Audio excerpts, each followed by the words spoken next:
আজ পূর্ব মেদিনীপুরের তমলুকে গৌরাঙ্গ মহাপ্রভুর মন্দির থেকে নগর সংকীর্তন শোভাযাত্রার র্যালি করা হয়। এই র্যালিতে হাঁটলেন বিরোধী দলনেতা শুভেন্দু অধিকারী। চৈতন্য মহাপ্রভুর 515তম আগমন মহোৎসব আজ। এই উপলক্ষেই আজকের এই র্যালি। শহর পরিক্রমা করছে এই র্যালি। আজ সাংবাদিকদের মুখোমুখি হয়ে রাজ্যের বিরোধী দলনেতা শুভেন্দু অধিকারী সন্দেশখালী প্রসঙ্গে বলেন, সন্দেশখালীতে যেভাবে লাগাতার গন্ডগোল হলো, সেখানে দেখা গেল কোনো গন্ডগোল হয়নি।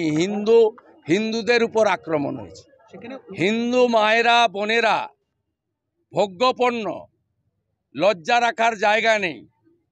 আমরা টিভিতে, ইউটিউবে সিরিয়ার কথা দেখেছিলাম। সন্দেশখালী আমাদের চোখ খুলে দিয়েছে। মায়ের ইজ্জত সম্ভ্রম আগে, 500,000 পরে। হিন্দু মেয়েরা এই সরকারি দলের গুন্ডাদের ভোগ্যপণ্য হতে পারে না। মেয়েরা যে কথা বলছেন, যে অভিজ্ঞতার কথা, গা শিউরে উঠছে ঘৃণাতে। পুলিশের যা কাজ পুলিশ তাই করছে।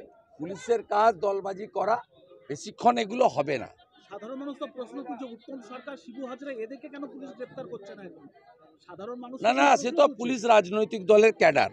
পুলিশ ছাড়া পিসি জিরো, আর পিসি ছাড়া ভাইপো বিগ জিরো।